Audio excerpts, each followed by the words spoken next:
रघु उस डरावनी रात के बाद एकदम बदल चुका था। लोग उसे अजीब नजरों से देखते, कोई कहता कि उस पर बुरी आत्मा का साया है तो कोई उसे बस एक डरा हुआ युवक समझता। लेकिन सच्चाई यह थी कि रघु के अंदर कुछ बदल चुका था। हर रात उसे अजीब सपने आते, कभी वह एक वीरान जंगल में खुद को अकेला पाता तो कभी कोई अज्ञात शक्ति उसे पुकार। उसकी आंखों के नीचे गहरे काले घेरे पड़ चुके थे, शरीर हमेशा ठंडा रहता और कभी कभी वह खुद को आईने में देखकर पहचान भी नहीं पाता। एक रात रघु अपने कमरे में बैठा था, खिड़की से ठंडी हवा आ रही थी जो उसके पसीने से तर शरीर को और भी कपकपा रही थी।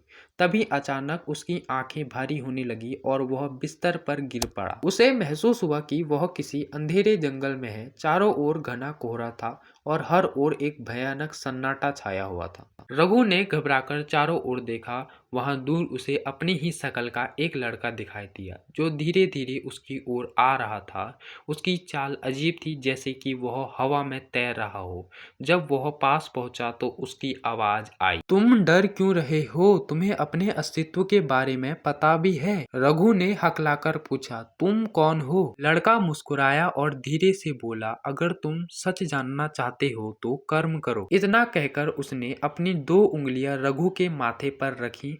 अचानक रघु को जोर का झटका लगा और रघु खाई में गिरने लगा। एक सुनहरी रोशनी के साथ वह नीचे गिरता चला गया और जोर से चीखा। रघु बिस्तर से उछलकर उठ गया। वह बुरी तरह से पसीने से भीगा हुआ था और उसकी सांसें तेज चल रही थी। लेकिन सबसे अजीब बात यह थी कि उसे सब कुछ सच लग रहा था, मानो वह सपना नहीं बल्कि हकीकत हो। उस रात भी कुछ अलग नहीं था। रघु अपने कमरे में लेटा हुआ था। खिड़की के बाहर अजीब सी हलचल थी। हवा पेड़ों के पत्तों को इस तरह हिला रही थी मानो वह किसी छुपे हुए भयानक सच की गवाही दे रहे हो।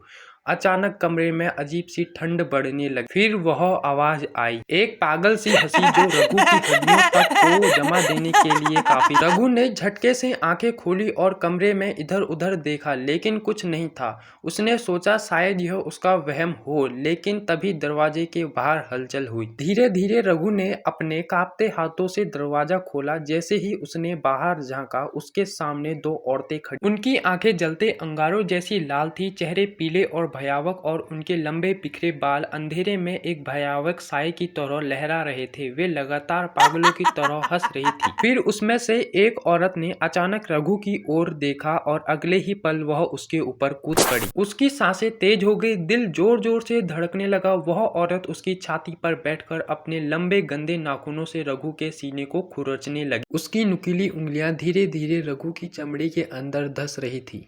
रघु तड़प उठा, छोड़ो मुझे, उसने पूरी ताकत से चिल्लाया, लेकिन उसकी आवाज कमरे की दीवारों में ही कहीं घुल गई। औरत की हंसी और ज्यादा भयानक होती जा रही थी। उसके नाखूनों से निकलता गाढ़ा काला द्रव रघु के शरीर पर टपकने लगा। उसके चेहरे पर एक अजीब सा आनंद था, मानो वह इस पीड़ा को बढ़ते हुए देखकर खुश हो रही हो। रघु को महसूस हो रहा था कि उसकी आत्मा धीरे धीरे उसके शरीर से अलग हो रही है। लेकिन तभी एक सुनहरी रोशनी चमकी। रघु के शरीर से अचानक एक तेज ऊर्जा निकली जिसने उस भूतिया औरत को पीछे धकेल दिया।